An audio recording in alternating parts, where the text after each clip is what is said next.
Ramsey saying the Jags are going to win the Super Bowl, but first they have to get past New England, who are 9-point favorites next weekend. But keep in mind, Tom Coughlin's gotten the best of the Patriots in the playoffs before. Max Kellerman, how serious of a threat are these Jags?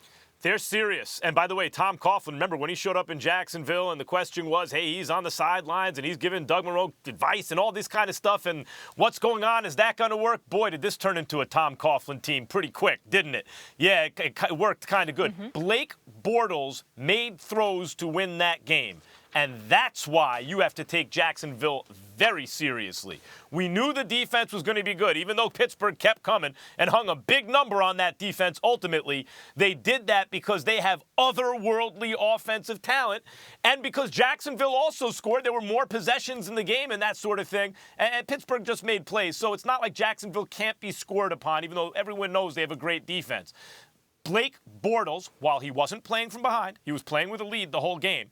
But he had to win that game for them probably a half a dozen times as that game drew toward its conclusion. He kept making plays, including some very good throws down the field.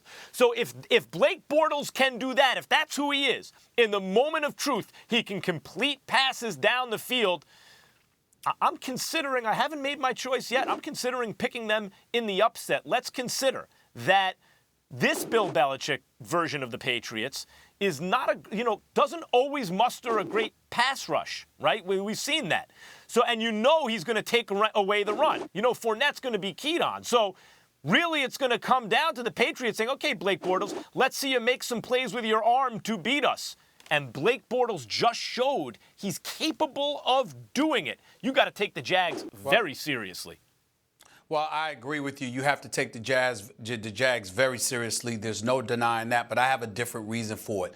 I'm willing to go so far as to say that if Tom Brady pulls this off, this is going to be something special because these boys in Jacksonville, that defensive side of they are something special. Didn't look that way in large part after they got a comfortable lead because they sort of took their foot off the gas per se, and was playing it a bit safe once they built the 21-point lead, and it almost cost them. But I'm looking at the personnel that they have, from Ramsey to Miles Jack and to the Calais Campbell and everybody in between. These boys are no joke, make no mistake about it. And Ramsey was right to call out the media the way that he did, the so-called experts that picked against him. I don't blame him one bit. We got to eat crow today because we slept on them a little bit. There's no denying that. And props to him. But I will say this. Here's the biggest reason that I'm going to side with Max on this, Ryan. The Jacksonville Jaguars had 55 sacks this season. Most of them came without them blitzing. So they're one of the rare teams that whether they send 3 your way or they send 4 your way, they're able to drop 7 to 8 dudes back in coverage in order to defend against the pass. If you're able to do that and still apply pressure to Tom Brady, that's going to make for a long night for him, the long afternoon.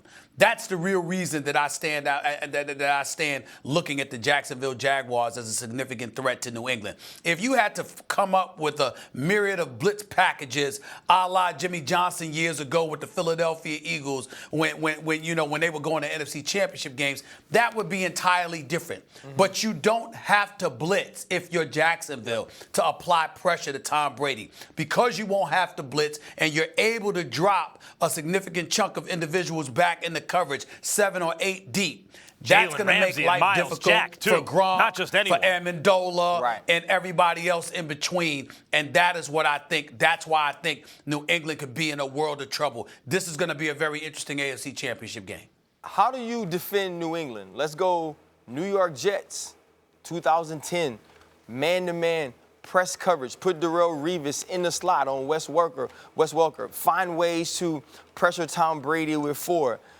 Miami Dolphins early on this season without Rob Gronkowski. Press coverage, rush 4. The Pittsburgh Steelers tried to employ it, but Rob Gronkowski was back that week, and he was the only guy that was capable of beating man-to-man coverage.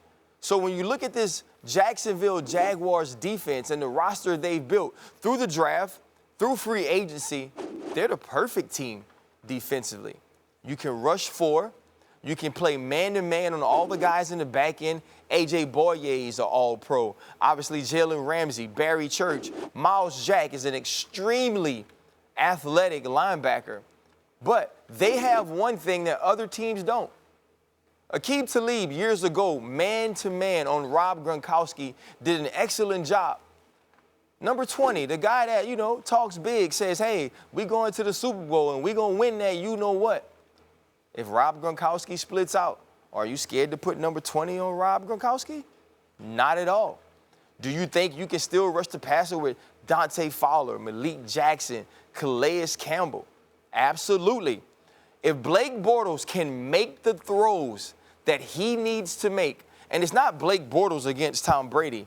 If when he has the opportunity, Blake Bortles makes the throws, this is going to be a very interesting AFC Championship. This defense, because defensively, this defense they are is perfect.